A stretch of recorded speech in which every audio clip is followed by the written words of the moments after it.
أعوذ بالله من الشيطان الرجيم بسم الله الرحمن الرحيم والصلاة والسلام على أشرف المرسلين سيدنا محمد وعلى آله وصحبه وسلم تسليما كثيرا. We start off by praising Allah subhanahu wa ta'ala and sending our peace and blessings upon our Master Muhammad sallallahu alayhi wa sallam. And we ask Allah subhanahu wa ta'ala to bless us with beneficial knowledge and wisdom and understanding. And we ask Allah subhanahu wa ta'ala to make the Quran the spring of our hearts and the light of our vision and the light of our hearing. We ask Allah subhanahu wa ta'ala to purify our comprehension with the Quran and to grant us a vision of the light of the Quran and a hearing of the light of the Quran. We ask Allah to accept from us in these last 10 nights and to write us from amongst those who have been emancipated from the fire. Every night in Ramadan there's an emancipation from the fire in Ramadan, so we ask Allah subhanahu wa ta'ala to emancipate us from the fire. Leave it for now. And we ask Allah subhanahu wa ta'ala to cure Sister Deepa's uncle. He's sick in the hospital. We ask Allah to cure him swiftly and to make all the pain and suffering he's going through a means of purification for him and a raising of his ranks. We ask Allah subhanahu wa ta'ala to make this illness a way for him to come closer to Allah and a raising of his ranks and to cure him swiftly and fully, inshaAllah. With that being said, we continue our story of this, our tafsir class, or our tafsir classes on the lessons of the story of Musa alayhi salam. And we are in Surah Al-Qasas, and we began 2 days ago speaking about the timing Musa alayhi salam was born and the theme of the time of ancient Egypt, with Pharaoh being a tyrant in the land and oppressing Bani Israel, being a severe oppressor to the Israelites, and making their men slaves and their women slaves and killing their baby boys. And ultimately killing their baby boys one year and letting them live 1 year, and that was due to a dream he had that an Israelite will overthrow him. So what Allah did was He saved Musa alayhi salam from getting slaughtered as a baby, and He commanded Musa's mother to cast him in a basket if she feared for his life, and to place him in the river Nile, where he was swept and taken by the current or the waves up until he reached the palace of Pharaoh. And we said the palace of Pharaoh was on the outskirts of the city, not in the main part of the city, and that's how it was for the aristocrats and the leaders and the kings and the ministers to live on the outskirts. They didn't live in the inside of the city. And the people of Pharaoh took the basket in, and they found it was a baby, and the wife of Pharaoh was very happy to see that. She loves kids and she can't have a kid, so she told her husband Pharaoh, the horrible man, the tyrant, that perhaps he could be of good use to us, or we could take him as a son, as she really wanted a baby and she could not give birth. She ultimately was an amazing woman, and she said, "Asa an yanfa'ana aw nattakhidahu walada." She said, perhaps he could be of benefit to us, or we could take him as a son. So either we could use him as a maid, he could be beneficial to us in regards to being a slave or a maid, or we could take him as a son and adopt him. And Allah subhanahu wa ta'ala said that He made what she wanted come true, because he was ultimately an immense benefit for her. Because Musa alayhi salam became the reason why she became a Muslim. She accepted his religion and became a mu'minah, up until her iman got so strong where Pharaoh tortured her for following Musa, and she refused to disbelieve, and then he killed her, as we mentioned. But now her name is mentioned until the end of times as one of the 4 greatest women to ever walk the face of the earth. She's mentioned along Khadija and Fatima and Maryam. She's one of the top 4 due to her strong belief and due to the patience she endured and the forbearance she endured, being with the worst person ever as her husband. So she takes him in, and they raise Musa alayhi salam in the palace of Pharaoh, and he's raised, and he's known at that timing in this beginning stage of his life as Musa, the son of Pharaoh, by everyone. But everyone eventually realized that he was not the son of Pharaoh, and he was an adopted son, and he was actually from the Israelites. As Musa went on to grow up throughout his life, he began to realize that he didn't like and he didn't want anything to do with the practices of his father, or his adopted father Pharaoh, his foster father. And he became distant. And the scholars of tafsir say this is when the story took place yesterday, what we were talking about, when he entered the city at a timing when they were heedless. And we said it was at the timing of Dhuhr, when the timing when everyone was napping and all the stores and all the marketplaces were closed. They say that at this timing, when he was going through all of these doubts or changes and not wanting to do anything with Pharaoh and the badness, he was not seen around, and he seldom came out. So one day he came out at that timing, and that's when he saw the 2 people fighting. And when he saw the 2 people fighting, One of the guys was from his people. He was an Israelite, and the Israelites knew that Musa was from them now. It was apparent now. And he called Musa to help him out. So Musa went and he helped him out, and he punched the other individual, and he ended up killing him. And then Musa alayhi salam was very worried, because murder is a big deal and manslaughter is a big deal. So Musa alayhi salam became very worried for what he did. فَأَصْبَحَ فِي الْمَدِينَةِ خَائِفًا يَتَرَقَّبُ. As Allah says, and he was, after that manslaughter, he was in the city. He was very scared, and he was looking over his shoulder, constantly in fear. And then the next day Musa goes out, and he sees the same exact guy fighting someone else. We talked about this yesterday. The same exact Israelite is fighting someone else. So that Israelite calls Musa alayhi salam over. He calls Musa alayhi salam over, and Musa alayhi salam gets confused, because he said, this guy was just fighting someone yesterday, and I helped him, and I committed manslaughter. So when he sees this guy again, he says to him, I'm not going to help you. Indeed, you are a mischief maker. He says, indeed, you are a mischief maker. To get the exact ayah. يَسْتَصْرِخُ قَالَ لَهُ مُوسَى إِنَّكَ لَغَوِيٌّ مُبِينٌ. The same guy called out for help a second day in a row.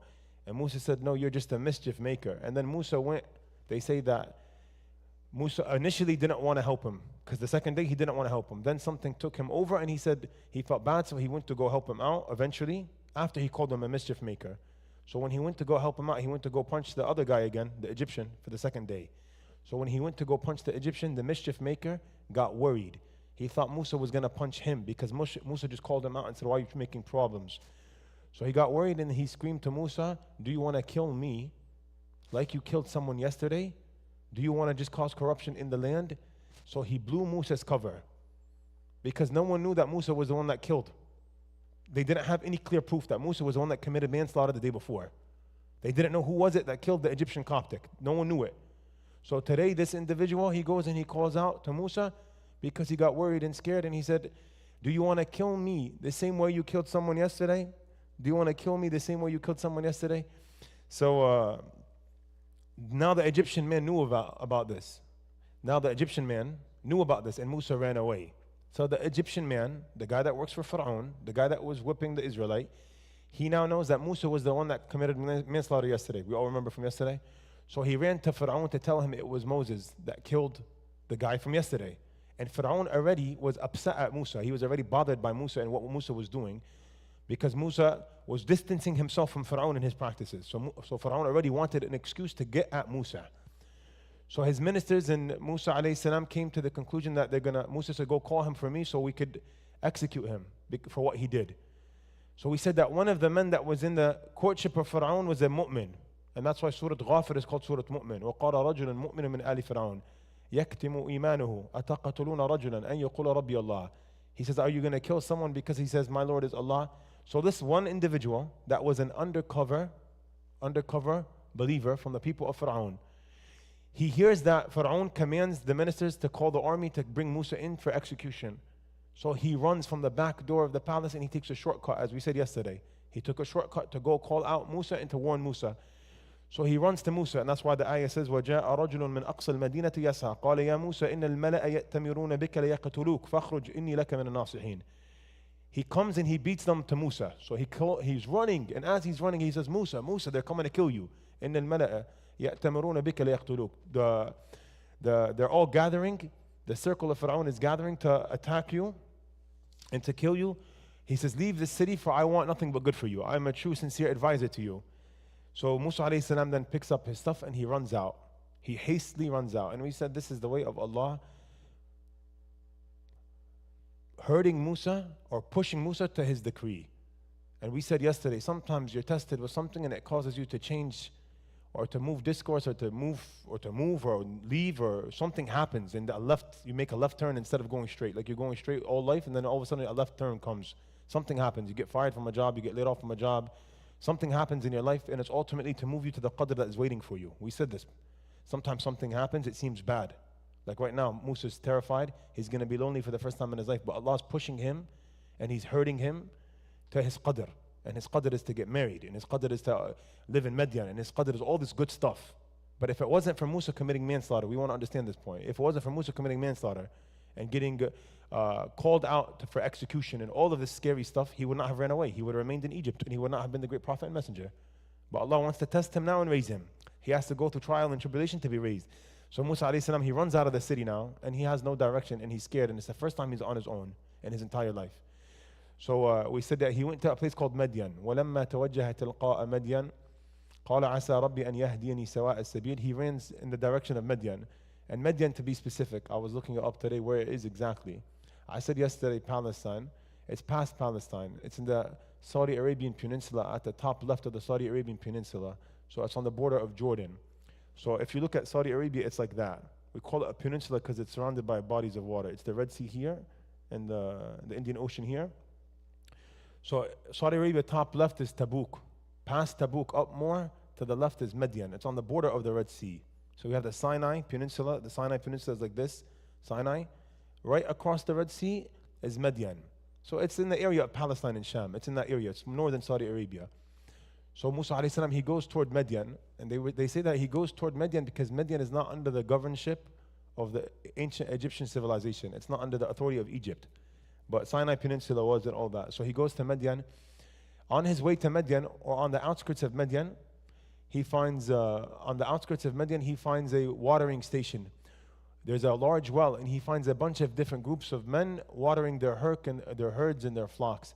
As he finds them watering their herds and their flocks, he sees two girls in a distance, but they're very shy, and they can't water their herd or their flock because of all these men taking their time. So, going before them and not giving them an opportunity.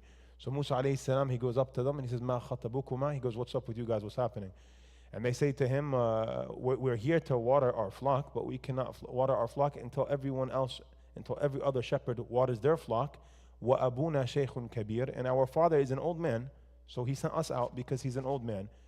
فَسَقَى لَهُمَا ثُمَّ تَوَلَّى إِلَى الذِّلِّ. So then Musa went and he gave their flock a drink of water. He went and he gave their flock a drink of water.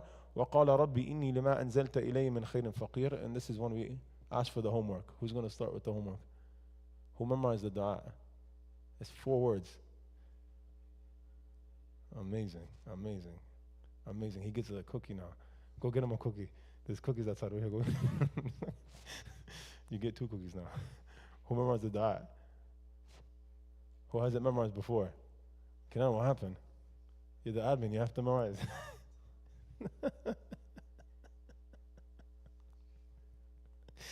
Not enough time, right? Who knows the dua? Who memorized it? Here, go on. No, we almost got it. رَبِّ إِنِّي لِمَا أَنزَلْتَ إِلَيَّ مِنْ خَيْرٍ فَقِيرٍ. Who else got it? Who? You memorized it? Harith, you were here yesterday. Why not? What's wrong? Astaghfirullah al-Azim. Who memorized it? Yeah, go on. No, I think you messed up, but I couldn't hear. Say it again. Yeah. Anzalta. Good, good. All right, memorize the dua, guys. How are you going to make dua in sujood if you don't know the dua? You can make it in English in sujood? Can you? Who told you that?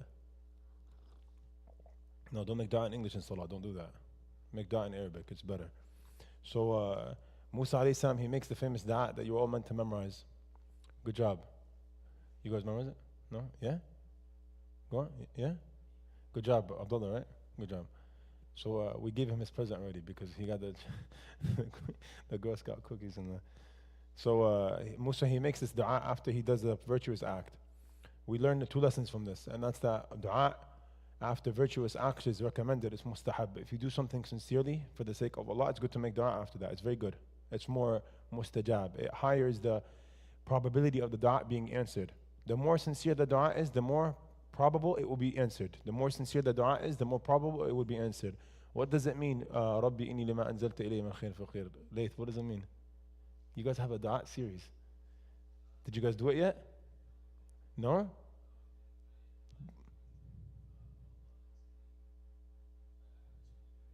Good, yeah, mashallah. No, really good, yeah. It means anything you give me or anything you bestow upon me, I'm good for. And we said that yesterday. It's a beautiful dua because it's general, because we all need good from Allah. Allah is the rich and we're the poor, and Allah is strong and we're weak, so we all need this. We're all in need for a dua like this. This is an amazing dua. And it's amazing dua because the outcome, He asks for something general. He doesn't ask to get married even though he needs that. And he doesn't ask for a place to stay even though he needs that. And he doesn't ask for a job even though he needs that. He just says, Allah, any good you could give me, I'm good for. And Allah gives him a wife, a house, and a job. So this is an amazing dua. If you want a spouse, you make this dua. And if you want a job, you make this dua. But this dua is amazing because it transcends things here in dunya, because you get iman from this dua as well. Because anything you could bestow upon me, I'm good for. Iman, I'm good for iman. I'm good for Quran, I'm good for anything good, give to me, Allah. And I want you to pick what you're going to give me, because you're not specifying what you want. Unlike the person that says, I want a Honda Accord 2015 red. That's specification of the, oh, you don't want to do that. Say, Allah, give me whatever is good for me. That's better. The prophets never specified specific dua. They did, but it's the common for the prophets just to praise Allah and to humble themselves, and Allah gives them what they need. Like Yunus alayhi salam, when he just calls out to Allah and he humiliates himself and he says, there's no God except you, glory be to you, I have oppressed myself, Allah. And Allah saved him from his problem because Allah is more aware of his problem than he is. So this dua is very beautiful. It's the dua of Musa. And there's many ad'iyah in the Quran, there's many du'ats in the Quran that Allah mentions to us that are on the tongues of the prophets. So this one specifically is on the tongue of Musa. Nuh alayhi salam has many du'a in the Quran.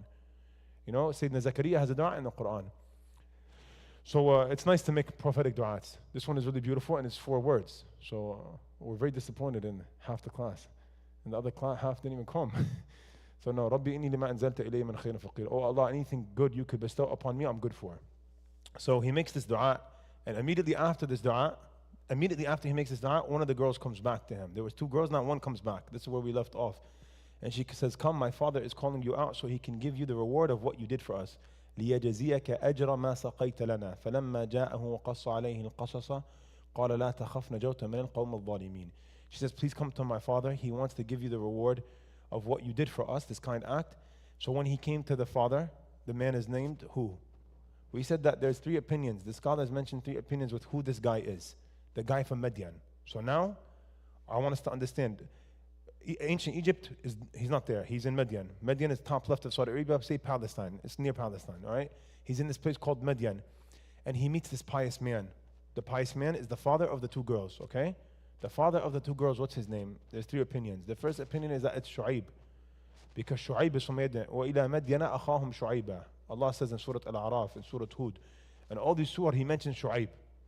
Shu'aib was the prophet that told his people to stop cheating each other in business, if you guys know. Their issue was they used to cheat each other in business. So in Madian, Shu'aib is from Madian. So it became famous amongst the early scholars of tafsir. It became famous from the early scholars of tafsir that this man, this pious man, was Shu'aib. But many people respond to this and say it was not him. And it can't be him because the timings are completely different. So I think the stronger opinion is it was not him, but he was a pious man. The other opinion is that it was his cousin. The other opinion is that it was Shu'aib's cousin, the son of his uncle. And the other opinion is it was a pious man from Shu'aib's people. And that makes the most sense because Madian is his people. But this one scholar of Tafsir was mentioning, I was reading it today, he goes, how can it be Shu'aib when Allah destroyed his people and there was no remnants? But anyway, the guy was from Madian. Who was he? We don't know. He was a pious man and Allah does not specify who he was, but he was the father of these 2 girls. He allows Musa to vent to him, and Musa opens up to him and vents to him tremendously about what he went through. And he says to him, don't be worried and do not be scared, you have been saved, you're good now. Then in the next ayah after that, one of the girls tells her father, قالت إحداهما يا أبت استأجره إن خير من استأجرت القوي الأمين. One of the girls tells the dad now, after the dad and him just met, she goes, Daddy, he's a good guy, he's strong, and he's trustworthy.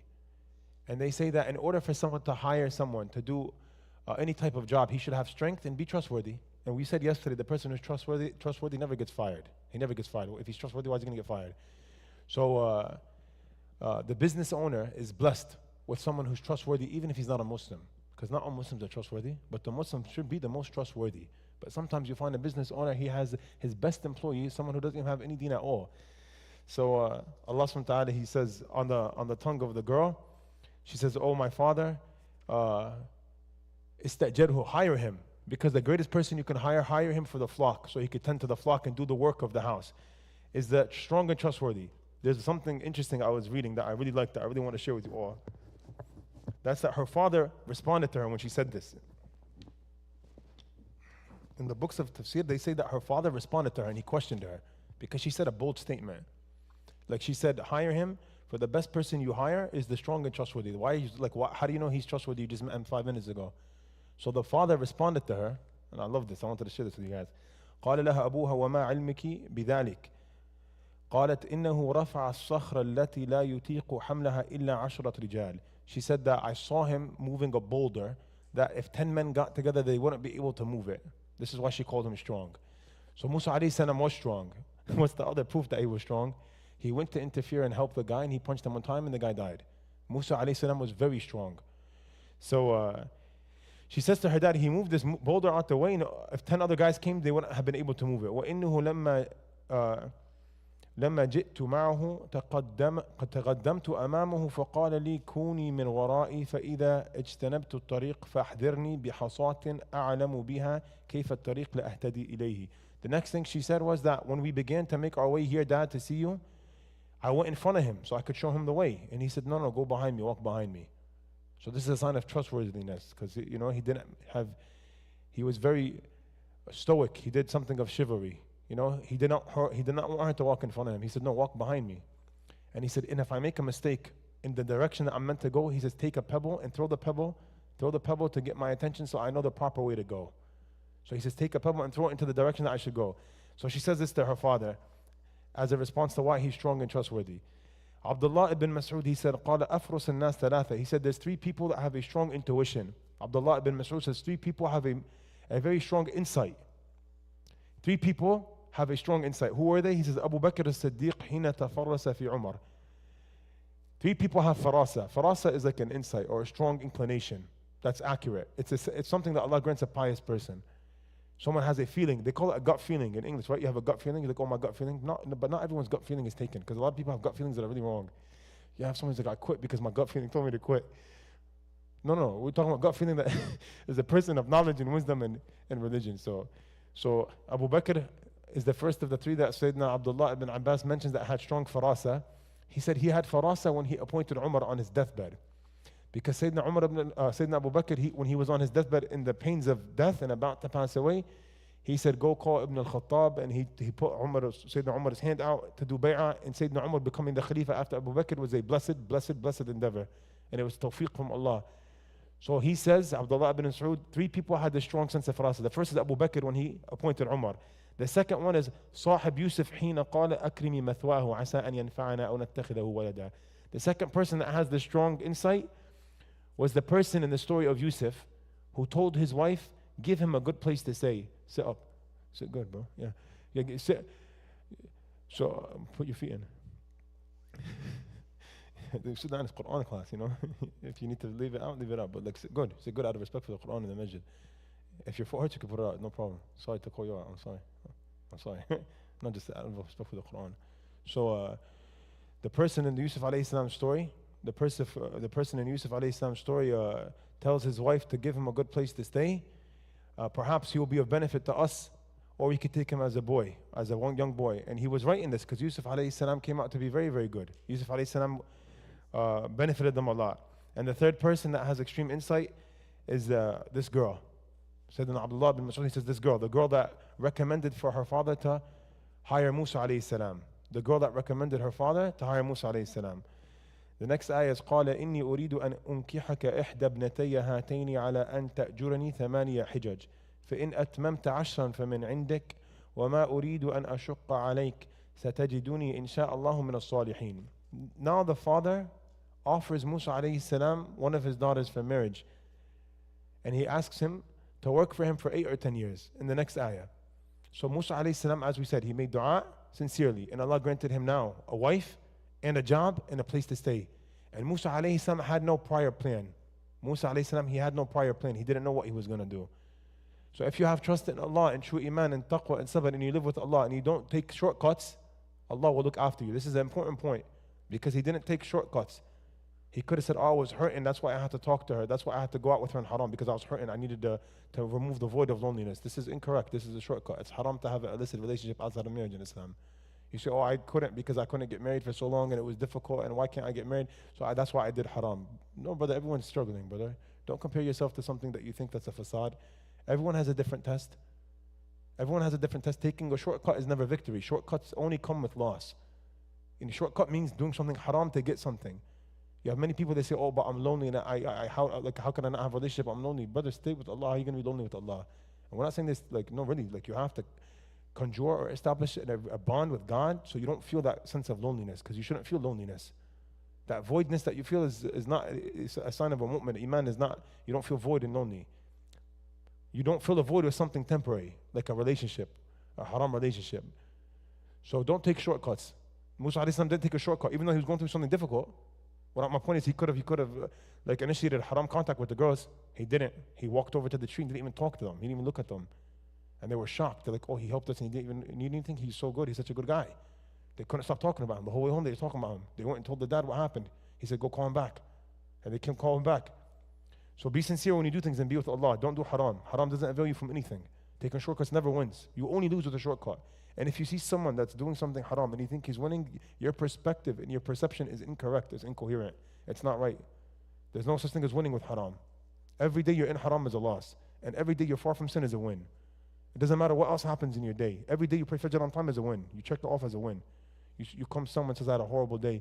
You say, why? He says, this and that happened. I said, did you pray Fajr on time? Yes, check. Amazing day. You're one step closer to Jannah, brother. He said, I have a horrible day. What happened? You did haram? Yes, you did have a horrible day. Yes.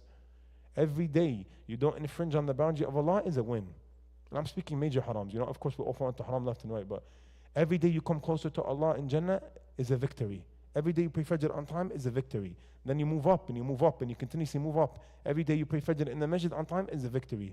Every day you wake up before Fajr and you pray 2 rak'ahs before Fajr is a victory.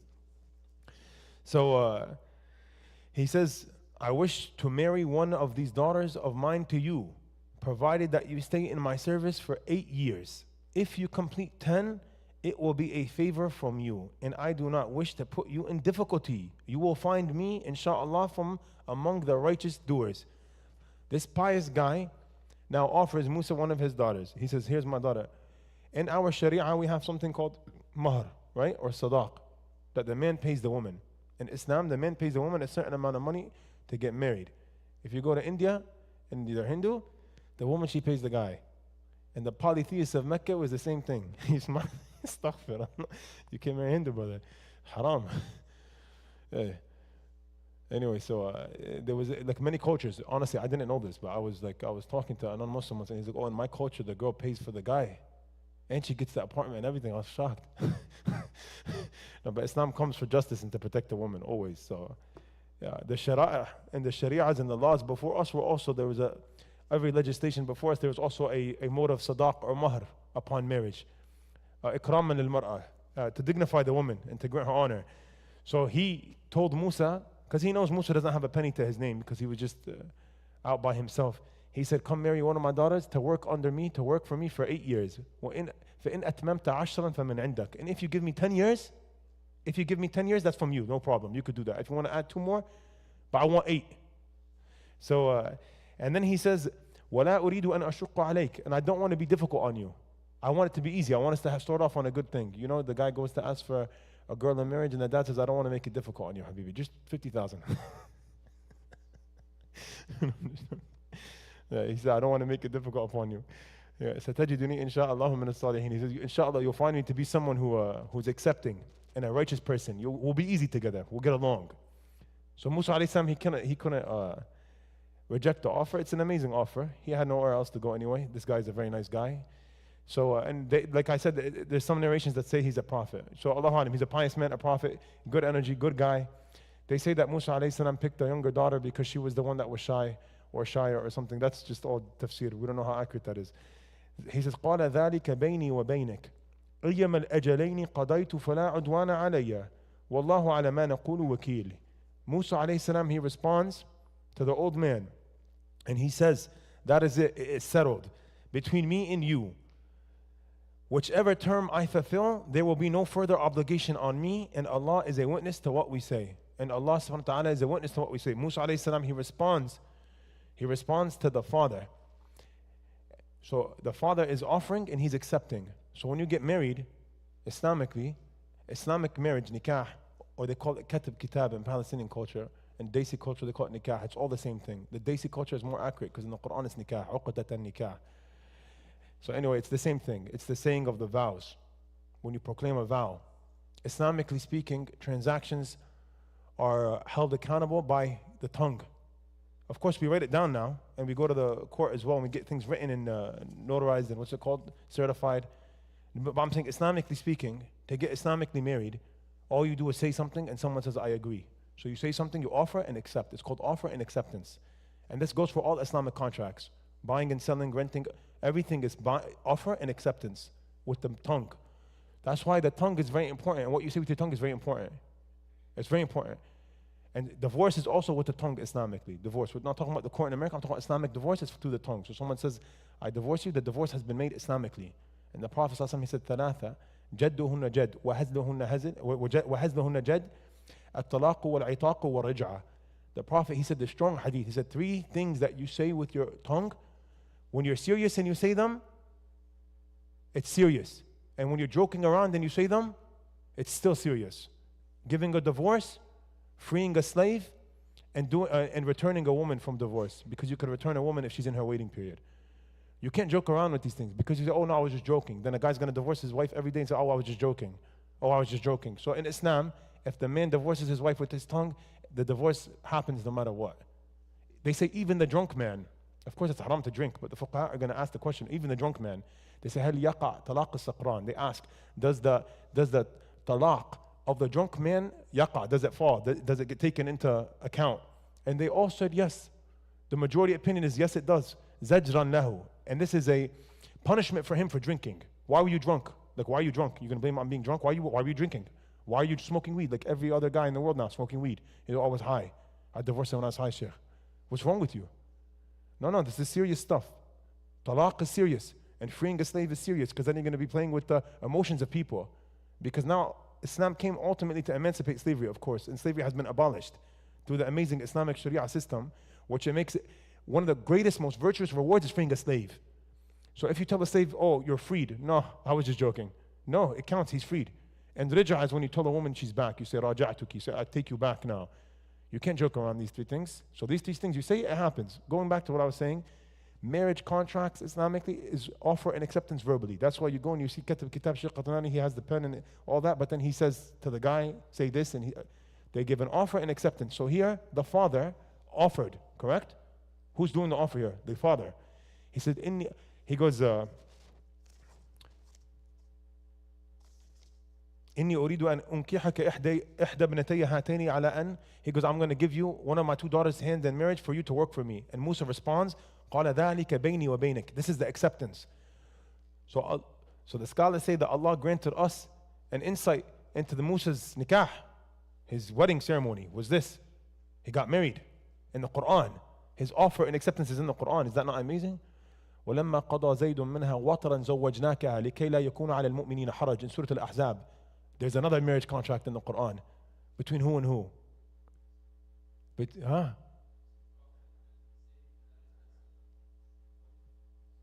Yeah, expert here, good job. No, good job, very good job. The Prophet ﷺ, okay, I'm going to ask the question again because you're very close. Tweak the question a bit. I'm going to ask it again clearer so you give me a better answer, okay? The second one, the one I just mentioned, فَلَمَّا قَضَى زَيْدٌ مِنْهَا وَطَرًا زَوَّجْنَاكَهَا لِكَيْ لَا يَكُونَ عَلَى الْمُؤْمِنِينَ حَرَجٌ.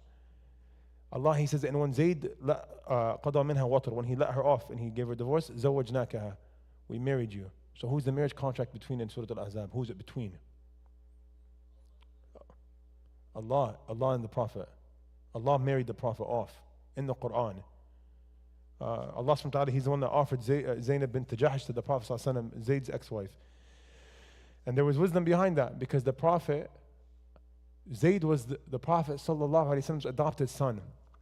So back in Jahiliyyah, a father that had an adopted son would not marry his ex-wife if they got in the divorce. So Islam wanted to come and eradicate that because it's not your actual biological son. Anyway, so there's 2 marriage contracts in the Quran. That's the point. Musa alayhi salam, he says, and he agrees to the contract. He says, ذَلِكَ بَيْنِي وَبَيْنِكَ. He goes, that's between me and you. أَيَّمَا الْأَجَلَيْنِ قَضَيْتُ فَلَا عُدْوَانَ عَلَيْهِ. He goes, any of these 2 that I decide to do, any of these 2 options that I decide to do, which is the 2 options, the 8 years or the 10 years, فَلَا عُدْوَانَ عَلَيْهِ. There's no harm on me. You guys understand what I'm saying? Hello? You good? What's your name? Sanad? How are you? You good? Riyadh? Riyadh, right? How are you? Good? You good? Brother, you good? In the back. You good? Good morning. Is everyone good? No, the energy's kind of off, so. Oh, man. He goes, any of the Musa, he responds, and he goes, yes, between me and you, I agree. He goes, any of the two appointed timings that I do, there's no harm against me. أيما الأجلين قد فلا عدوان علي والله على ما نقول وكيل. And Allah, and he ends it off by saying, and Allah is the greatest witness to what we say. And Allah subhanahu wa ta'ala is the greatest witness to what we just said. So now when you get married, Allah is the witness. And when you go do kitab in the masjid, and the imam says to the guy, he takes the mic, he goes, Wallahu ala ma naqulu waqil. Wallahu ala ma naqulu waqil. And Allah is the greatest witness. Allah is the greatest caretaker of our affairs. Is Allah not the greatest caretaker of our affairs? Yeah, amazing, amazing. So Musa alayhi salam, the wisdom behind Musa saying this, there's a subtle point here that I like a lot. He goes, أَيَّمَا الْأَجَلَيْنِ قَضَيْتُ. By the way, the Quran is specific. Like God, when he mentions details, that's there for a reason. Musa says, أَيَّمَا الْأَجَلَيْنِ قَضَيْتُ. He goes, if any of the two time periods I do, there's no harm. Because he didn't want to say yes to 10 years immediately. What if he spent 1 year and then it was not easy, you know? He would want to get out after 8. But they say he did the 10 because the 10 is more befitting, and that's would have been better and nicer to the father, right? That's أكثر وفاء, and that's more loyalty to the dad, right? Who did him right? He did him right. He just met him 5 seconds ago and he offered him his daughter. So Musa alayhi salam accepts the marriage of his wife. Now the next question is, what's the name of Musa's wife?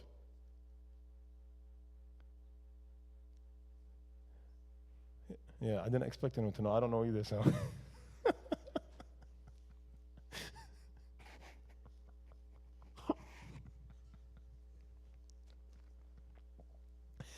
But I looked it up for us. So they said that Musa's wife's name was Safura, or Safuriya, or Safurah. زوجة موسى عليه السلام Safura or Sofriya. I think there's a store in the mall called Sephora, right? I was thinking that when I read this, I was like, yo, I seen a mall in front of Apple once. It was called Sephora, right? And it's a woman's store too, I think. Maybe they named it after the biblical name of Musa's wife. Allahu Alam. So her name was Sephora. And Musa's father-in-law, we already described who he was. We said the correct opinion is that he's not Shu'aib. The more intellectual opinion is that it was not Shu'aib, but the most popular opinion amongst the scholars of tafsir is that it was Shu'aib. But we said it's not. It's most likely not. So فَلَمَّا قَضَى مُوسَى الْأَجَلَ وَصَارَ بِأَهْلِهِ آنَسَ مِنْ جَانِبِ الطُّورِ نَارًا قَالَ لِأَهْلِهِ امْكُثُوا إِنِّي آنَسْتُ نَارًا لَعَلِّي آتِيكُمْ مِنْهَا بِخَبَرٍ أَوْ جَذْوَةٍ مِنَ النَّارِ لَعَلَّكُمْ تَصْطَلُونَ. So now we enter the third stage of Musa's life. So Allah subhanahu wa ta'ala, he often does this in the Quran, and he skips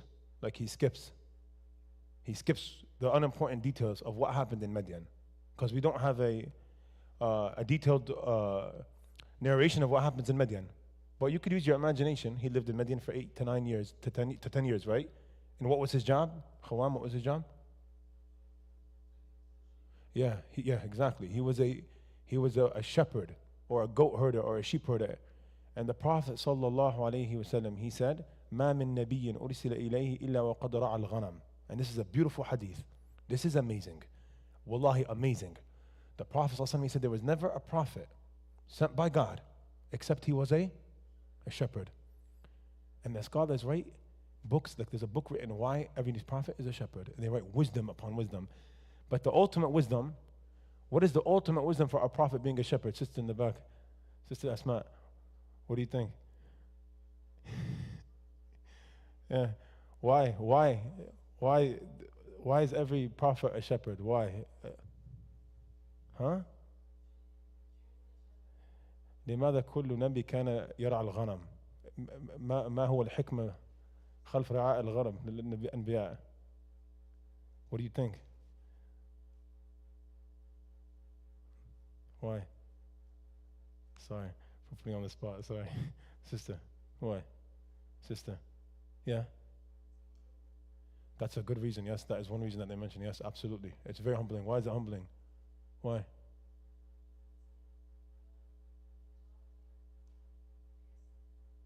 Yeah, yeah, yes, very good. Yes, that's another reason they give. Humbling, yes. You spend a lot of time alone in your thoughts. Yani alone equals with Allah. Alone equals with Allah. And Allah wants to raise that person with Him. Very good. Humbling and with Allah alone. Yeah?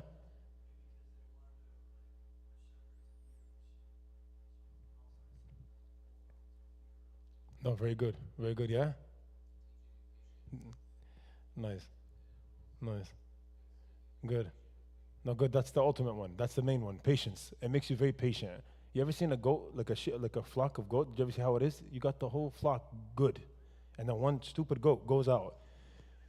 It requires the most patience in the world. It requires number one sabr ever. Like every goat is chilling and this one goat goes to get eaten by the wolf. Goes, why is he going there? Stick with the flock. So Kenan or Oais said, what? Teaches, yes, it teaches leadership absolutely. Teaches patience absolutely. Teaches you how to be alone and being comfortable being alone. And being humble. They all, 100%. These are all wisdoms that I mentioned. The ultimate wisdom is it teaches you a lot of patience. They also say, because when you're a prophet of God, you're sent to your people and they're going to drive you crazy. They're going to drive you nuts and you're going to have a lot of, what's a nicer way of saying not smart? A lot of not smart people. Huh? Incompetent? Ignorant? Yeah, yeah. A lot of ignorant people. You're going to deal with a lot of ignorant people. You're going to deal with a lot of ignorant people. So I have a Shaykh that I look up to. He's like a mentor. And I always complain to him about the same complaint. And that's that a lot of people lack respect. A lot of people lack respect. It's very difficult being an imam. It's like you deal with every type of people. So you guys are great. I love you all. But you guys come to the class, you know. That you deal with everyone though. Like you deal with 9 to 5, everything, you know. And the number one issue I have is lack of etiquette. Like, a lot of people have no etiquette. They do not know how to talk. And they feel like it's difficult. Or sometimes someone has an alternative motive or someone asks a question to test you or stuff like that, and you're dealing with stuff all the time, or sometimes people don't have husn al-dhan and you're busy with something and you can't give someone full attention at a timing and they take it the wrong way. So every time I complain to this person, he goes, it's Shaykh Ismail, he goes, every single prophet was sent as a sheep herder. Herd your sheep. And I was like, whoa, it's so true. And every time I hear that, I'm relaxed and calm again. I'm like, hey, he's right. And then he goes, when you herd the sheep, Shaykh, when you herd the sheep, the one sheep goes away. You got to exert patience, man. Be patient. Allah put you in this position. Be thankful and be patient. I'm like, you're right, man. I'm like, this happened. I'm like, this happened today. He goes, come on, man. That's not worse than someone peeing in the masjid. The guy came, the Prophet ﷺ with his companions, the guy came and started peeing in the masjid. I can only imagine if that was here. That's not nice. And how did the Prophet respond? Wallahi, the Prophet Muhammad ﷺ is amazing. If he was with us, I want to kiss his feet. I want to just be by his feet because he's so amazing. Wallahi. May Allah grant us the companionship of the Prophet in Jannah. Wallahi. Amazing.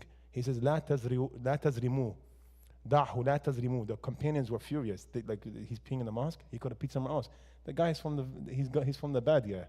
He's from the desert. He doesn't know where to pee. In the Badia, they pee anywhere. They don't have law and regulation on where to urinate.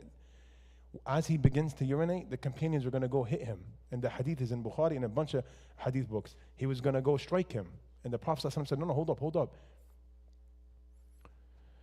The Prophet ﷺ, he says, no, hold up. Don't bother him. Don't cut his urine off. Don't cut his urine off. Let him finish. And after he finishes, let him know. Why is that? Because he's going to get sick. Illness is going to happen to him. They say in the scholars of hadith, they said the Prophet ﷺ, then let him finish off what he's doing so he doesn't get hurt. So he doesn't get sick from holding it off and getting cut off in the middle of it. The Prophet ﷺ was a mercy to mankind. Look how he deals with all types of people.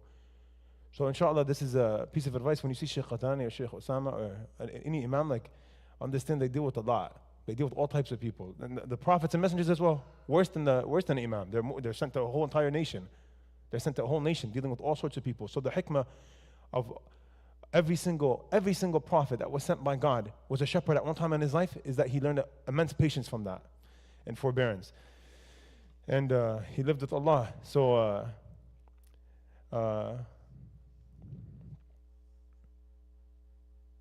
he spent, So his wife, yeah.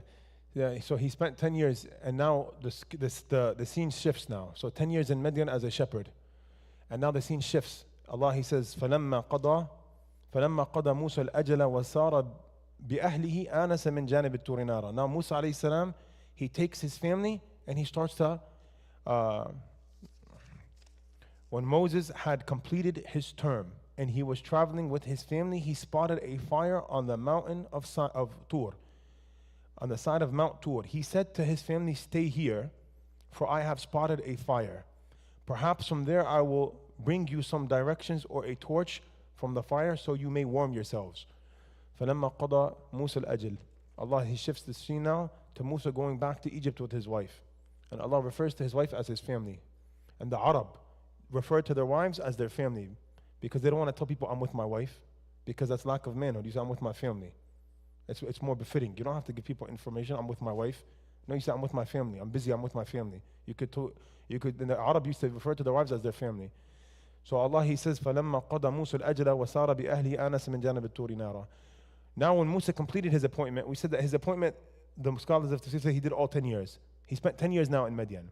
So he was raised in ancient Egypt. He ran to Midian 10 years, now he's going back to Egypt. The question is, why is he going back to Egypt? What happened there?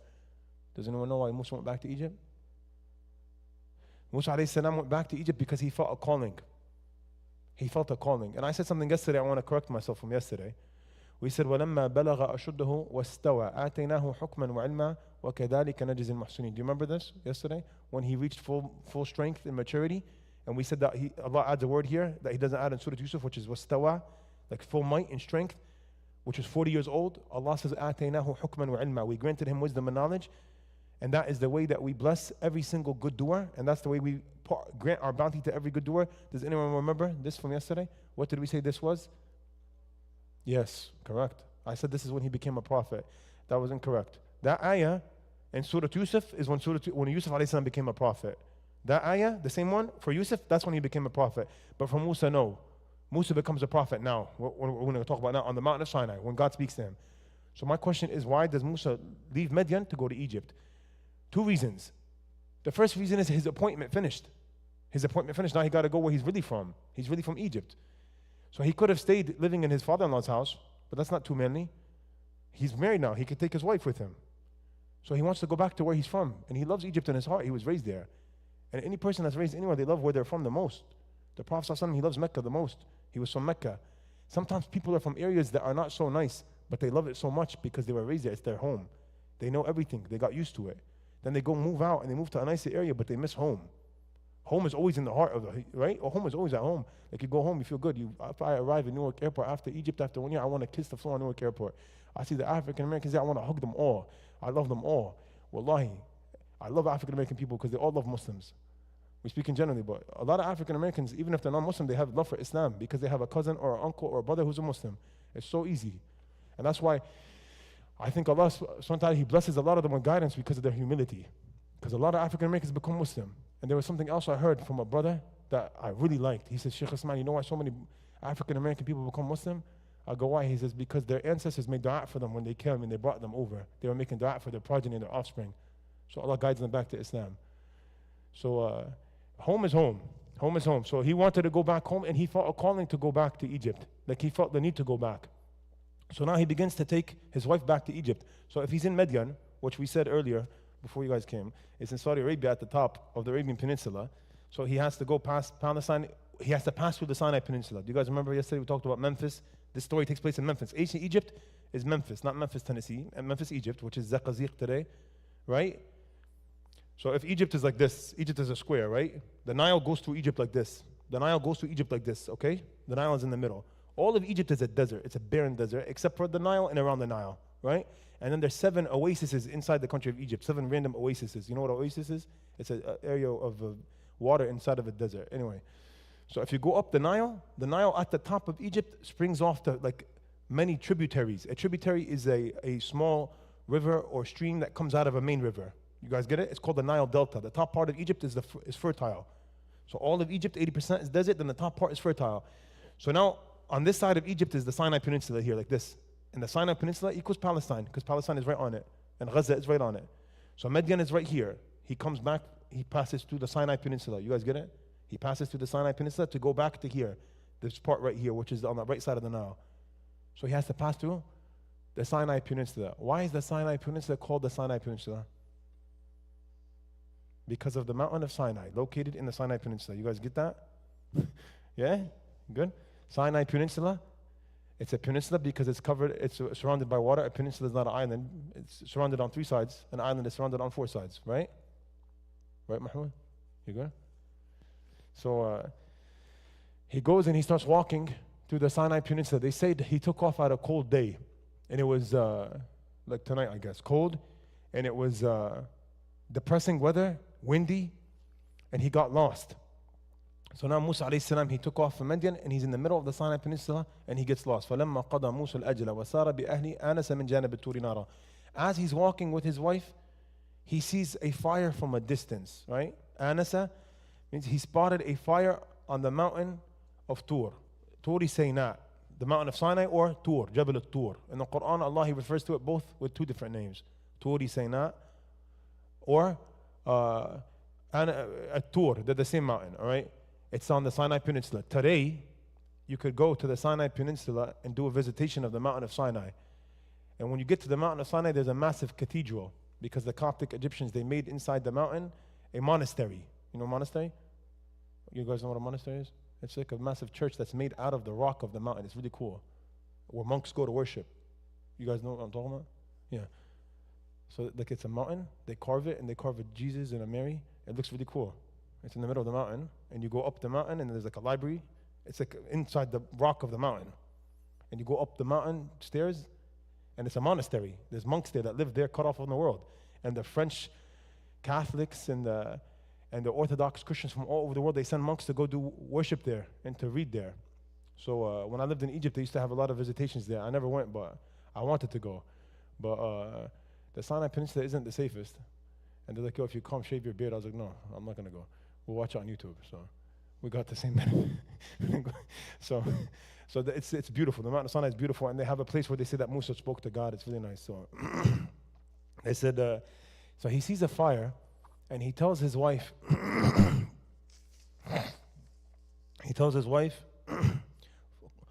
قال لأهله امكثوا إني آنست نارا. He tells his wife, hold up, wait for me. I'm going to go because I saw a fire. He says, لعلي آتيكم منها بخبر أو جذوة من النار لعلكم تصطلون. He says, perhaps I'm going to go bring back directions because they were lost, or I'm going to bring back a torch, a torch so we could be warm now because it's really cold. So Musa alayhi salam sees a fire from a distance. So he goes up and he walks up the mountain of Sinai. He tells his wife to hold up. They were lost. It was cold. He makes it up the mountain to look for directions to Egypt. And he finds Allah. And Allah gives him direction of everything else as well. He gives him direction to Egypt and everything good. And he makes him a prophet of God. And this is the most beautiful part of the story of Musa alayhi salam. This part is the most beautiful part. And Allah mentions it like 6 times in the Quran with different narrations. And here in Surah Al-Qasas it begins here, but I'm not going to read it from Qasas. I'm going to read it from Taha. So I have an option to start it now, but if you guys want, we'll start it tomorrow. But this is a very good part. I'm ready to start it now, but if everyone is tired, I need like 30 minutes. Start it now? Start it now? If anyone has to leave, they could leave. Wallahi, there's no issue at all. I understand it's late. But this is the most beautiful part of the story. So I'm going to go to Taha now. Because Allah subhanahu wa ta'ala, He starts off Surah Taha with this exact part. And we said that we're not going to stick to one surah, we're going to go around. So over here in Surah Al-Qasas, we reached the part, we're only in the second page, by the way. We're only 2.5 pages in, and Qasas is 10 pages long. So we reached the part where Musa alayhi salam, what happens? He finds a fire, he tells his wife, hold up, let me go check out, so I could get directions. And we said, Allah subhanahu wa ta'ala blessed him with prophecy, spoke to him directly, and He granted him, of course, directions to Egypt and direction in life. He granted him the Sirat al-Mustaqim. So we're done with Qasas now. We're done with Qasas. I'm going to move over to Surah Taha. Man, Surah Taha is amazing. It's amazing. I wish I could just live with the Quran my whole life. It's so beautiful. Wallahi, I was preparing for this, and I was just thinking to myself, how much we oppress ourselves. Maybe you guys don't, but I oppress myself a lot by not having a stronger connection with the Quran. Wallahi, all the good in this world and the next, all good in this world and the next, everything good in this dunya and the hereafter, everything good in the world is Quran. Quran, live with the Quran, be with the Quran. And you could only know this if you do it. Like, you'll never know what I'm talking about until you start to taste it. You don't know how filet mignon tastes until you taste it. It's a funny analogy, but no, it's true. Like, how you know something tastes, how you know how something tastes if you never had it? You have somebody say, I don't like sushi. I go, why? He goes, it's raw fish. I go, brother, eat sushi, it's delicious. How you know how it tastes if you never tried it? How are you going to judge something? You know, al-hukm ala shay' fara' min tasawwurihi. How can you give a judgment to something if you don't know how it tastes? That's not just. How could you know how a movie is if you never watched it? Don't watch movies, it's Ramadan, but you know what I'm saying? So, no, the Quran is, I say this sincerely, wallahi, so we can inshallah listen and like, wallahi, it's a sincere piece of advice to myself and everyone. There's nothing in the world like the Quran. There's no relationship that you can have that's greater than the relationship with Allah through the Quran, because it's the speech of God. And every time I ever went through any difficulty in my life ever, and if I read Quran, it's like I have no difficulty in my life. It's like I have no difficulty in my life. Like there's no difficulty. What are you difficult? What's difficult? What's difficult? You read the Quran, you're just in another world. That's ultimately why I went to Egypt when I was 19. I couldn't take it because I loved the Quran a lot, but I couldn't read Arabic. I really wanted to learn Arabic because I wanted to learn the Quran in the original form, and I thank Allah for that. And I don't want to be heedless of this bounty, because this bounty is an immense bounty. Like reading Quran and understanding it, I keep forgetting how much of an immense bounty that is, because I learned Arabic and I read it and I get it and I understand it. No, man, this bounty is amazing. I come back here and I see many people that can't read Quran in Arabic, and I'm reminded of the bounty that it is to understand Quran in Arabic. There's nothing like it in the world. Even if you read the Quran in English, it's amazing. The Quran in Arabic, there's nothing like it in the world. The taste is like no other taste in the world. It puts all of your problems away. Like reading this stuff in the way that Allah articulates it is so beautiful. I watched a show growing up about, I think, Prophet Yusuf, or I think it was a movie. It was a Christian movie, but it was a really nice movie, Joseph, the King of Dreams. And I watched the movie Musa, Moses the what? Moses the something, Prince of Egypt, yeah, Prince of Egypt. Prince of Egypt and Joseph the King of Dreams. I watched these two movies growing up and I loved them. They were nice cartoons, it was really good. And like I said, the Christian narrative is pretty close to the Islamic one. There's, you know, as long as you know the differences, it's fine.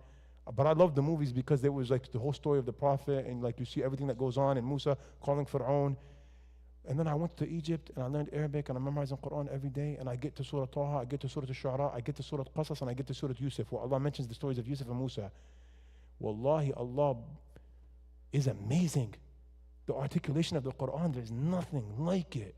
But I can't explain this. Like if you read Arabic and you understand the Quran in Arabic, there's nothing like it. It's like the movie tainted it, because Allah's description and Allah's nature, the way He talks, is so much more nice. It's so much nicer. Like you just close your eyes and you picture it. It's so amazing. The verb usage, the adjective usage, the way Allah mentions things, there's nothing like it. There's nothing like it.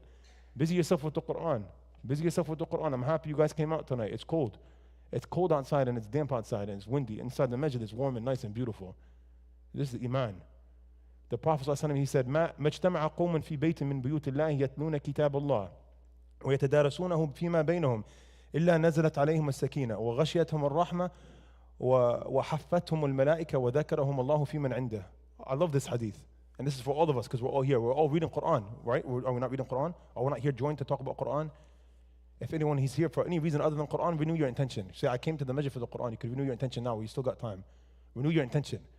The Prophet, he said, there's never a time ever that a group of people come and they gather in the masjid, in the house of Allah. We're in the masjid, right? It's a mosque, right? يَتْلُونَ كِتَابَ اللَّهِ, and they get together to read the Quran. We're doing that right now. I'm reading the ayahs, right? And we're going over, right? وَيَتَدَارَسُونَهُ فِي مَا بَيْنَهُم, and they go over the ayahs together. And we say all the time, the halaqah al-fajr, they do this every day. They sit down and they stop and they ponder on the Quran. And we're doing this right now. We're reading it and we're talking about the meanings. إِلَّا نَزَلَتْ عَلَيْهِمَ السَّكِينَةُ, except Allah descends and He puts upon every one of their hearts sakina, tranquility. There's never a time a group of people get together in the mosque and talk about the Quran and teach the Quran and take Quran in or read the Quran to each other, except what happens? Three things. Allah grants them all tranquility and ease, sakina, right? وَغَشْيَتَهُمُ الرَّحْمَةُ, and mercy overtakes them. You know, like ghashya is when you go into the beach and the wave overtakes you. You know the wave? إِذَا غَشْيَهُمُ الْمَوْجِ. It's the word used for a wave. Allah, He says, mercy comes on you like a wave, like it gets thrown on you. وَحَفَّتْهُمُ الْمَلَائِكَةُ, and the angels are surrounded by us now, to the degree where if Allah removes the veil of the unseen, we're going to see nothing but angels here with us. There's angels right now with us, 100%. That's why the masjid is a tranquil place. There's angels here. Have respect for the angels. You know, that's why with the Prophet, he said, whoever ate basal, garlic, or onions, let him not come to our masjid, because the angels are bothered by what the human is bothered by. He starts off with the angels. You come, you smell like cigarettes and marijuana, the angel doesn't want that, man. You come, you smell like... Every day the guy comes, Shaykh, I'm like, we make an announcement every day, brother. We can't kick people out like that. We can't, it's embarrassing. You tell me you smell bad, don't come. We keep talking indirectly. Some people don't get indirect, man.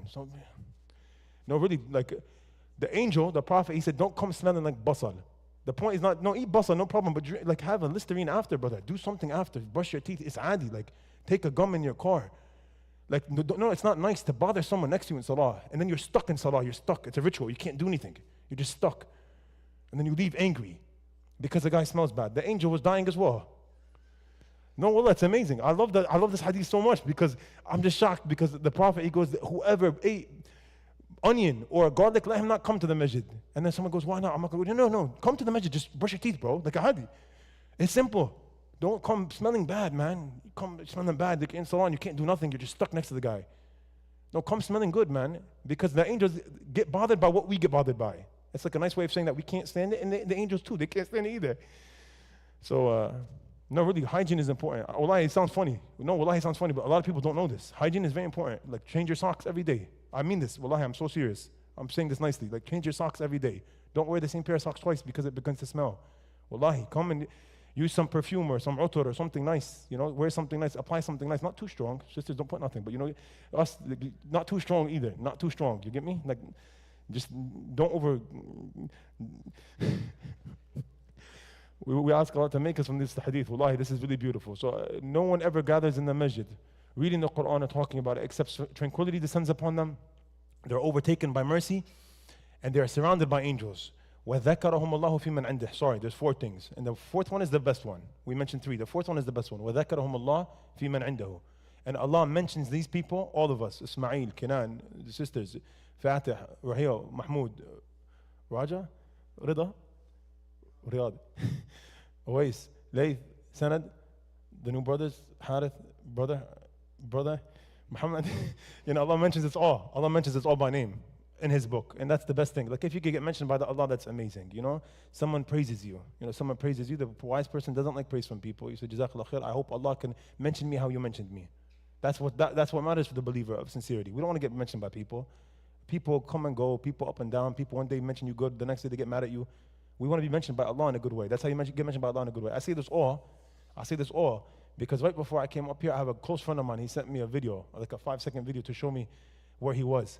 So I opened the video, it was a qahwa house. And wallahi, it was packed like a zoo. It was packed. I was like, yo, where is this? I was like, mashallah, brother, where is this? And he goes, qahwa house, Long Island.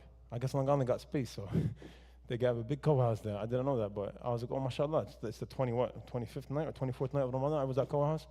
I was like, I'm going to tell the guys upstairs, wallahi, I'm going to tell the brothers and sisters, if you're in the masjid, this is a blessing from Allah. You're in the night time of Ramadan, middle of the night. It's a blessed timing. What is it, 1:24 a.m.? It's amazing. And people are at qahwa house, enjoying it. No, there's nothing wrong with qahwa house. Go to qahwa house, like outside of Ramadan, no problem. You're going to go waste 4 hours in qahwa house in Ramadan. We want to talk about Quran. So this is a blessing to be here.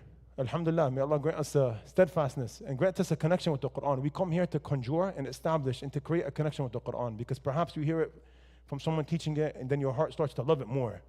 And your heart starts to love it more. Then you start reading it on your own. And that's the ultimate goal. That's the ultimate goal. You have a clear Quran, you start reading it on your own. You have something called a highlighter. You highlight things that you like in a pen. You write in footnotes. This is amazing. Notes on the Quran is amazing. Your Quran should be worn out. Your Quran should be worn out. You have a Quran, the person has dust on it, never touched it in his life. Use a physical Quran. Touch the Quran, put it on your heart. Say, Allah, make the Quran the light of my heart. Like, be close with the Quran always. Love the Quran. Take time out for the Quran. It's the best thing in the world, wallahi. And don't ever regret going to a class with the Quran. Don't ever regret wasting time on the Quran. Don't ever regret wasting money on the Quran. There's no such thing as wasting when it comes to Quran. Time is not wasted with Quran. Money is not wasted with Quran. Effort is not wasted with Quran. Quran is only good. It only gives back goodness. It's having a connection with God. There's nothing better than Quran in the world. So Surah Taha is a beautiful surah. Wallahi, I can't emphasize that enough. I cannot emphasize that enough. It's a Meccan surah. And it came down before Surah Al-Qasas. It came down before Surah Al-Qasas. And Surah Taha has a background to it that we have to mention because it's a beautiful background. So what does Taha mean? There's 2 opinions. There's like 10 opinions, but first I'm going to say 2 main opinions, and then under the second opinion, there's like 10 opinions. What does Taha mean? Does anyone know? It has no meaning? Allah yaftah alayk. That's good. That's one opinion. That's one main opinion, yes. So one group of scholars say that Taha is from the disjointed letters that we talked about so many times. You guys remember this now? So we don't have to go over that again. And that's a strong opinion. That it's one of the disjointed letters like Kaf, Ha, Ya, Ain, Sad, or Ta, Sin, Mim, or like Qasas, or Alif, Lam, Mim like Baqarah, or Alif, Lam, Ra like Yusuf, right? Or Qaf like Qaf, or Noon like Noon, right? The disjointed letters, right? So that's one opinion. The other opinion is that no, Taha means get up and pray. It was told the Prophet, get up and pray Qiyam al-Layl. Here's some Quran, we're going to give you some Quran so you could use this Quran in Qiyam al-Layl. Interestingly, in Surah Al-Muzammil, when Allah, He says, قُمَ اللَّيْلَ إِلَّا قَلِيلًا.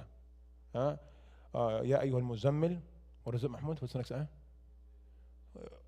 يا أيها المزمل قم الليل إلا قليلا نصفه أو انقص منه قليلا ورتل القرآن ترتيلا. Allah, He commands the Prophet with these 4 things in Surah Al-Muzammil.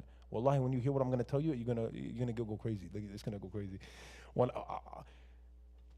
يا أيها المزمل, O Muhammad, the one who's cloaked. Muzammil is the one who's cloaked. قُمِ اللَّيْلَ إِلَّا قَلِيلًا. Allah commands the Prophet to get up from his bed, to remove his blanket, and to pray Qiyam al-Layl, right? He says, نِصْفَهُ أَوْ انْقُصْ مِنْهُ قَلِيلًا. Pray half of the night, O Muhammad, or a little less than half. And get up and pray. Half or less than half. ورتل القرآن. أو زد عليه ورتل القرآن ترتيلا. In the 4th ayah, He says, نصفه أو انقص منه قليلا أو زد عليه ورتل القرآن ترتيلا. Pray half of the night, or a little less than half the night, or a little more than half the night. Pray half the night, or a little less, or a little more. In other words, pray something.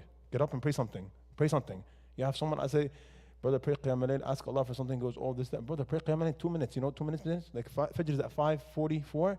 You get up at 5:40, you pray 2 minutes of Qiyam. You don't have to pray 40 minutes. Work your way up, man. Like, doesn't matter. Don't make things difficult. Don't make things difficult. You're never going to do anything to make things difficult. Make things easy. So Allah, He says, get up and pray anything. Oh, zid alayhi warattil al-Qur'an tartila, and recite the Quran tartila. Read it in a beautiful way. Murattal is a style of recitation. Murattal is a style, and Mujawwid is a style. Mujawwid is Abdul Basit. You ever heard him read? He reads really long, really beautiful long. That's the Mujawwid. Murattal is in a paced manner, where you keep going, like in Taraweeh how it is, Murattal, right? So Allah commands the Prophet to get up and read like this. You know what is crazy? What is he going to read with? Surah Al-Muzammil was the 2nd revelation to the Prophet. Like it was the 2nd or 3rd surah revealed to the Prophet. So what's he reading in Salah? That's why there's no excuse for someone to say, I can't pray Qiyam because I don't have enough Quran memorized. Brother, read Surah Al-Fatiha 1,000 times. No problem. Like read Qul Huwallahu Ahad 3 times. No problem. Stay in sujood for 1 hour. Allah commands the Prophet to read the Quran. Whenever I heard this ayah, I'm like, oh yeah, the Quran is 604 pages. Maybe he read Araf. No, of course he did later on. Of course. No question. No question asked. He read all the Quran in Salah. But in the beginning, he only had what was revealed to him. So they say Taha means get up and pray. And they say Taha is the name of the Prophet Muhammad sallallahu alaihi wasallam. That's why in many anashid, if you guys listen to Islamic anashid, they always call the Prophet sallallahu alaihi wasallam Taha. Ya Taibata Taha. They call Medina Ya Taibata Taha. Oh, Taiba. Taiba is another word for Medina. If you guys went to Umrah with ICPC, across Medina there's a mall. It's called Taiba Mall or Tiba Mall. You seen it? So Taiba or Tiba is another word for Medina. It means the beautified one or the beautiful. So Taha, Surah Taha. Surah Taha is a Meccan surah. I'm going to give the story of how it was revealed, and I think we're going to end because it got late. So this is the Prophet sallallahu alaihi wasallam, he received Taha, and after it was revealed to the Prophet sallallahu alaihi wasallam, at the same timing, Sayyidina Umar ibn Khattab was not a Muslim yet. Sayyidina Umar ibn Khattab, the 2nd Khalifa, he was not a Muslim yet. And Dar al-Nadwa is where the polytheists and mushrikeen, they get together in order to devise a plan on how they're going to attack and destroy Islam. They get together to talk about how they're going to kill the Prophet because he's making problems. He's calling to one God and he's saying, come destroy the idols. This is a big problem. He's saying no more fornication, no more wine. What the heck is his problem? So they want to kill him. The problem is he's from Banu Abdul Manaf. He's from a strong lineage of Quraysh. So if they kill the Prophet, they're going to take retribution and kill. So Sayyidina Umar ibn Khattab was young, but he was inside these gatherings with all the older guys. He was younger, but he was very mature, right? He was very mature, so he sat with them. He was about 18 or something like that, but he's much older in his maturity. So they kept trying to talk about what they're going to do, and he got fed up one day. Sayyidina Umar got fed up one day. He's like, I'm going to take matters into my own hand. I can't take this no more. This guy's making problems for our people, and he's doing this and that. He's like, I'm going to go and I'm going to deal with this guy myself. So he grabs his sword, and he puts his sword on. And in the Arabian Peninsula, if you take your sword out and you go out with it showing, it means you're going out to kill someone. Because if you're a man and you're going to show If you're a man and you're going to show your sword, you better kill someone before you come home. Where's your manhood? If you're going to go show off your sword, you're not going to kill someone. The blood, either you're dying or someone's going to die. متوحشا بسيفه. The word is متوحش, showing out your sword. So he went out with his sword showing, brazen, right, on his side, meaning he's going out to kill. As he's walking through the marketplaces of Mecca, a companion sees him, and this companion did not come out with his Islam yet. He did not come out with his Islam yet. So he sees him and he says, Umar, where are you going with your sword like that, bro? And he goes, I'm going to this guy that ruined everything. This guy that calls to one God, this guy that says no more this, that, and he keeps talking bad about our gods. I'm going to end this here and now. I can't take this anymore. This is really bothering me. And he said, you're going to go to Muhammad? And he goes, yeah, I'm going to go take care of him now. He goes, do you not know about his clan, Abd al-Manaf, and how they're going to exert retribution on you? He goes, let them do it. Let them come kill me. I don't mind, no problem. I can't take this anymore. I'm going to put an end to all of this right now. So he said, no problem, no problem. I'll let you do what you got to do, but I just got to say one thing to you before you go out and you exert this big idea that you have. Why don't you take care of your business at home first? Like he hit him with like manhood. He's like, what are you talking about my business at home? He goes, you don't see your sister and her husband? You don't see your sister and her husband? You cannot control your own family first? He goes, what are you talking about? He goes, your sister and her husband became Muslim. And he goes, did they really? He goes, absolutely, they became Muslim. So Umar ibn al-Khattab was furious. And like I said, this guy was a Muslim, but he didn't come out with his Islam yet. So he went straight to his sister's house. So he's going to his sister's house, and he's very upset. On his way to his sister's house, he gets there and he hears someone called Khabbab ibn al-Arat. He's a famous companion from the low class of society. But Islam doesn't care about low class and high class. Islam cares about Iman and Quran and Salah and the Prophet ﷺ. So Khabbab ibn Arat was one of the companions in the beginning of Islam that would teach Quran. He's a Quran teacher. So he's in the house of Sayyidina Umar's sister. And Sayyidina Umar hears Khabbab ibn al-Arat from the outside reading Quran, and he hears his sister reading Quran. What does he hear? He hears Surah Taha. He hears verses from Surah Taha. He doesn't know that yet. So he goes and he knocks on the door very loudly, and he's fuming mad, and he goes, this is Umar, open up, open up. So Khabbab goes and he hides in the house. Khabbab runs in and he hides. He takes a place where he hides. So as Sayyidina Umar barges in, he sees his sister and he sees his sister's husband, and he says, what is it that you were reading? And they said, we don't know what you're talking about. What are you talking about? He's like, no, I heard you reading. Where's the other guy? There was another guy in here. They said, no, we don't know what you're talking about. What are you talking about? He said, what is it that you were reading? Then he goes, you became Muslim? You became Muslim? You guys became Muslim? And he goes and grabs her husband and he starts punching him. And then she comes to defend her husband. And he goes and he slaps his sister really hard on the face until she bleeds. Then he feels really bad. Because that's not nice, man. It's your sister. Come on. So he feels really bad, and grief and remorse overtakes Sayyidina Umar's heart. And then she says, after she gets struck by him so hard, she says to him, yes, we have become Muslim. La ilaha illallah. And you're like a vile person, and what's wrong with you? Yeah, we did become Muslim. And he gets really upset, and he starts arguing. And then he goes, let me see that which you were reading. And she goes, no. He goes, no, please let me just see that which you are reading. And then she has an inclination in her heart that he could possibly become a Muslim. She felt like in his voice there was something, you know. So she said, I'll show it to you under one condition. If you go wash up, like take a bath and make wudu, because you're a mushrik and you're najis. And only a pure person can touch the Quran. Only a pure person can touch the Quran. لا يمسه إلا المطهرون. And according to most scholars is that even the non-Muslim, when he touches the Quran, he should be in some state of purity. No one knows this though. We're talking about the Quran in Arabic. The translation, no problem, give it to whoever. You know, Quran in Arabic should not be touched except on the state of wudu. Anyway, so she goes to him, go purify yourself, go wash up, and then come back, and I'll give it to you. So he goes and washes up, and he comes back out, and she hands him the sahifa. She hands him the thing that she was reading Taha from. They had it written down. So she gives it to Sayyidina Umar al-Khattab, and he starts to read it. Taha, ما أنزلنا عليك القرآن لتشقى إلا تذكرة لمن يخشى تنزيل ممن خلق الأرض والسماوات العلى الرحمن على العرش استوى, etc., etc., etc. And he goes, what is this? He goes, what is this? This is amazing. He goes, this cannot be from a human being. This is from God. And he becomes super emotional. And then he goes, where's the guy that was here? And then Khabbab, when he heard Umar reading, he got super excited. He was shaking. He comes out. He's like coming out. And he goes, oh my God, what's going on? What did I miss? What is going on? Why is she bleeding? Why does she have a bruise? Like, what's going on? So he comes out and he comes out and he's super excited. And then he goes, Sayyidina Umar is crying. And he's overtaken by the Quran. And wallahi, I say this all the time. Anybody with an unbiased intention that reads the Quran, he will become a Muslim without a question. There's no questions asked. Every convert, 90% of converts become Muslim after reading Quran. I don't care what Cantonese, Chinese, Urdu, any language you read Quran in is amazing. If you have an open heart, if your heart is open and unbiased.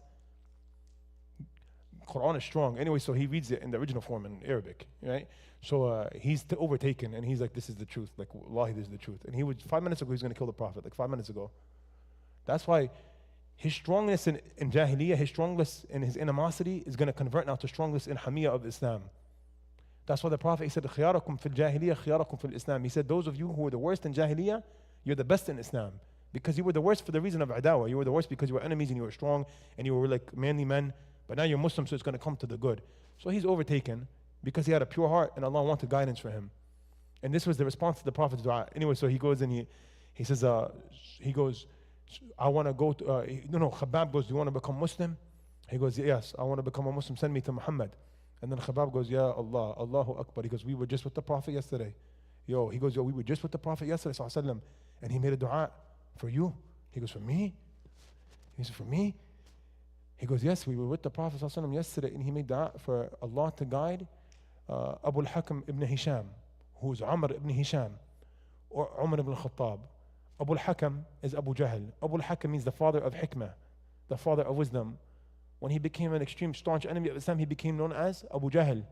He no longer was Abu al-Hakam. He became Abu Jahl, the father of ignorance. That's the Muslims called him that. But in Arabia, he was Abu al-Hakam, the father of wisdom. He was the head of the polytheists. His actual name is Amr ibn Hisham. Amr ibn Hisham. The other one is Umar ibn al-Khattab. The Prophet just made dua before this day, by one day, saying, Ya Allah, أعز الإسلام بأحب العمرين إليك. بأحب العمرين إليك. He said, Ya Allah, grant strength to Islam. Ya Allah, we ask you to grant strength and pride to Islam. To which of the two Umars or Amrs is more beloved to you? So Allah heard the dua of the Prophet and he accepted, and Umar ibn Khattab becomes a Muslim. So now Umar ibn Khattab, he wants to go become a Muslim. So he tells Khabbab, take me to the Prophet. He's jumping out the window. He's like, hell yeah, we out right now. He goes, come quickly. So they say bye, and they say, I'm sorry, sister, I love you. He hugs her. Right? We don't know he does, you know. Anyway, he says sorry to his brother-in-law. He goes, I'm so sorry. He said, no problem. Yeah, it's all good. Look what happened. So he goes and he rushes out with Khabbab, and Khabbab is skipping. He goes and Khabbab is low class. If the other people saw Umar, they're going to be like, what are you doing with him? But he doesn't care. He's Umar ibn Khattab. So he goes to the Prophet and he bangs the door. He bangs the door, and the Sahaba, they look through the door and they're all terrified. They're all shaking. They say, oh my God, it's Umar ibn Khattab. Oh my God, we're going to get killed. Oh my God. So Hamza ibn Abd al-Muttalib was also a strong man. He used to go out hunting. It's a very manly quality to go out hunting. I've never seen someone that goes out hunting is not a man, like a man. They go out for 2 weeks living on a tree stand in the freezing cold to hunt a deer. He doesn't get nothing. He goes back. Hunting is interesting, man. Anyway, Hamza was a hunter. He was strong. And Hamza had just become Muslim too. And Hamza is the Prophet's uncle. But he's the Prophet's age, but he's the Prophet's uncle. Hamza ibn Abd al-Muttalib, he died in Uhud. So Hamza goes, no, let him in. If he comes with goodness, marhaban bihi. If he comes with something good, we're going to have good for him too. And if he comes with badness, we'll take care of him. So then Umar al-Khattab, he's knocking on the door. They let him in and he goes, take me to the Prophet. And everyone's terrified. He goes to the Prophet and he becomes a Muslim and he starts crying, and the Prophet embraces him. Sallallahu alayhi wa sallam. He embraces Sayyidina Umar. Sayyidina Umar becomes a Muslim.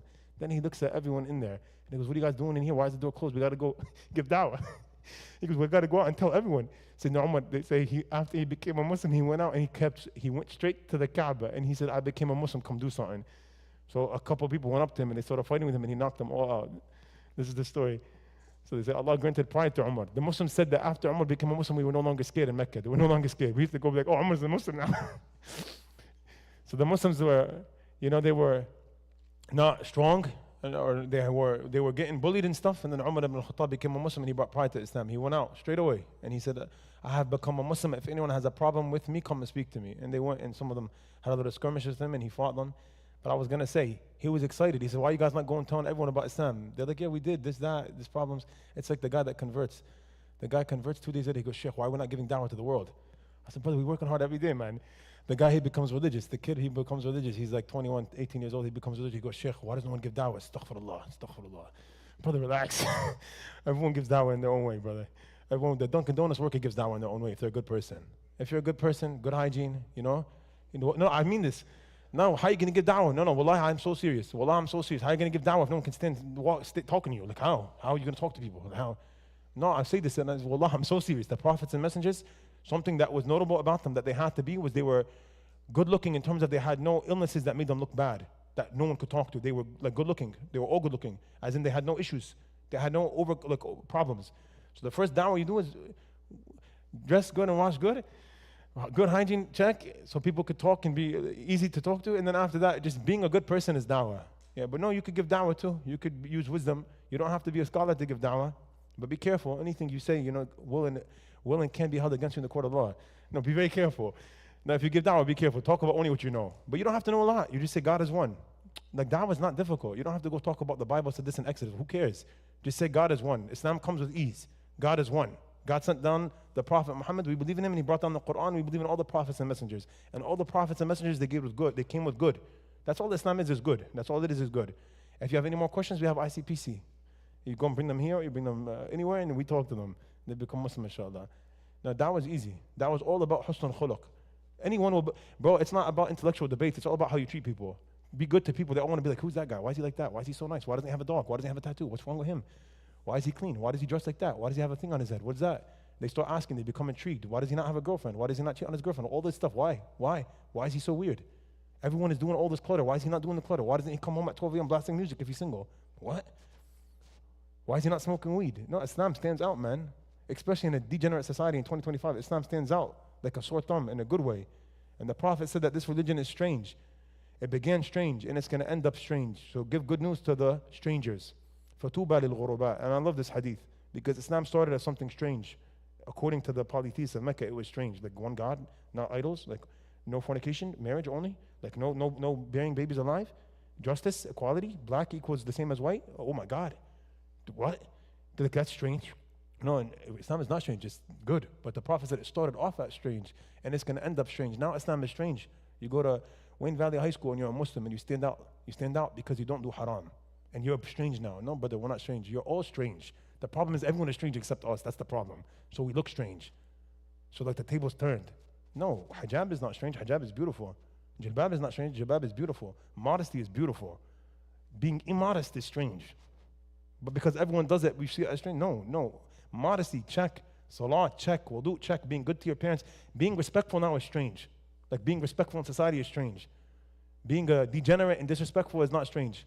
No, be a Muslim and be proud to be a Muslim. You have the Quran. We ask Allah subhanahu wa ta'ala to bless us with beneficial knowledge and understanding and wisdom. ربنا تقبل منا إنك أنت السميع العليم وتب علينا إنك أنت التواب الرحيم. اللهم اجعل القرآن العظيم ربيع قلوبنا ونور صدورنا وجلاء أحزاننا وذهاب همومنا وغمومنا.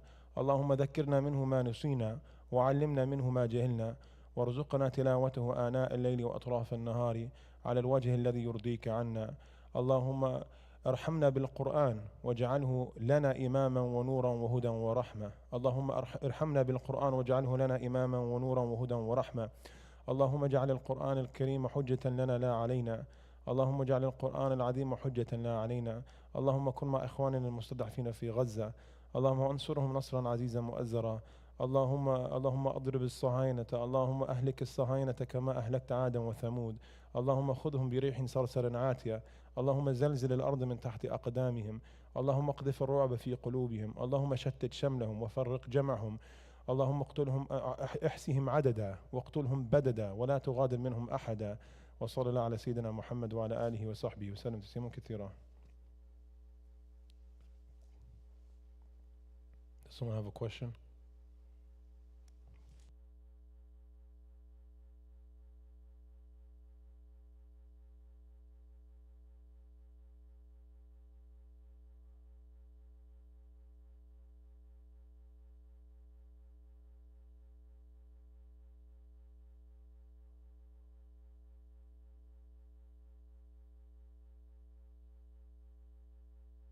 Brother Uwais, good question. He said, how does Musa alayhi salam make da'at to Allah before he was revealed to?